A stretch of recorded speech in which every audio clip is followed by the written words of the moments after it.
বল বল বলো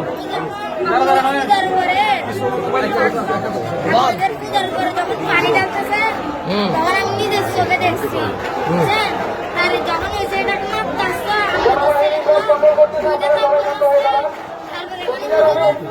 হুজুরের ছেলেগুলা বলো তারপরে এসে মারতেছিল বলো তুমি বলো বলো হুজুরের ছেলেগুলো আসে মারতেছিল আপনাদের ছেলেদেরকে অনেকগুলো বাদি রাখছিল তারপর অনেকগুলো কামড় টামড় দিয়ে ছেড়ে চলে আসে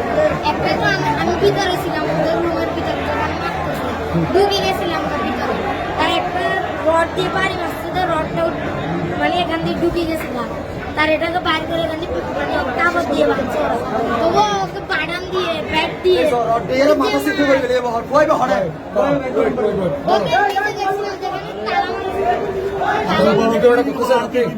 তালা মারা ছিল সেখানে তারপরে ওদেরকে আমি যখন বসেছিলাম নিচে নামছিলাম ওদেরকে দেখছিলাম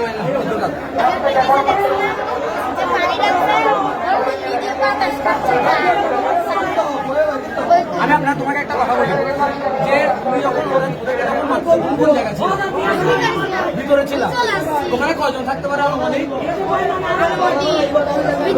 20 জনের মতো অর্থাৎ হিন্দু 20 জন ছিল নাকি ওরা মানুষ 20 জন ছিল ওরা 20 জনের মতো ছিল আমাদের 15 জন ওদের মতো 20 জনের মতো মানে ওদেরকে মারছে তাদেরকে মারছে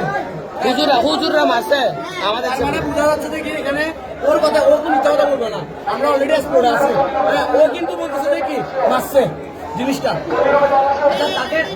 এখানে রক্ত বের করে দিচ্ছে নিচে হ্যাঁ হ্যাঁ আচ্ছা ছাদে কজন থাকতে পারে 10 জনের মতো আটকে রাখছে আমাদের মানুষ আচ্ছা ওরা 10 জন আছে ওরা 10 জন আচ্ছা তাদের হাতে কি কোনো অস্ত্র ছিল আর লাঠি আর একটা লোহা ছিল তার আর একটা ব্যাগ আর সবগুলো আচ্ছা এর আগে থেকে এরকম প্রস্তুতি নিছে আর অর্থাৎ আমরা এখানে এদের প্রতিমা যখন নিতে আসতেছে তখনই তারা কি ওরা প্রস্তুতি নিছে আচ্ছা